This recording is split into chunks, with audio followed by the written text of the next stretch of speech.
There's not going to be long-term surveillance of these systems that are just hovering over people's homes. They'll be used for very specific missions for a very short period of time. We have to make sure that the protections are built in up front rather than having a privacy tsunami hit our country where people now realize that they have no privacy.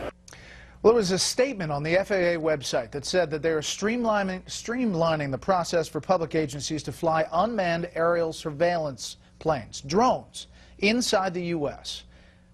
What about this? We're back with the panel. Raised a lot of eyebrows up on Capitol Hill, Charles. It should. I'm going to go hard left on you here. I'm going to go ACLU.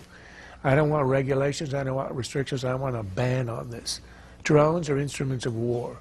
The founders had a great aversion to any instruments of war, the use of the military, inside of the United States. They didn't like standing armies. It has all kinds of statutes against using the army in the country. A drone is a high-tech version of an old army and a musket. It ought to be used in Somalia to hunt the bad guys, but not in America. I don't want to see it hovering over anybody's home.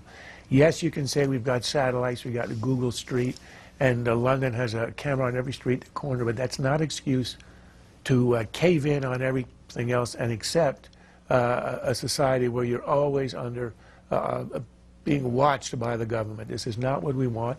I would say you ban it under all circumstances, and I would predict, I'm not encouraging, but I'm predicting the first guy who uses a Second Amendment weapon to bring a drone down that's been hovering over his house is going to be a folk hero in this country.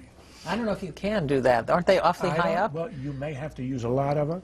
You may have to use a very high-powered one. You may have to use a bazooka. I'm not encouraging. I'm simply making a prediction. The libertarian, a folk Charles, hero. is stepping up. Left-wing libertarian.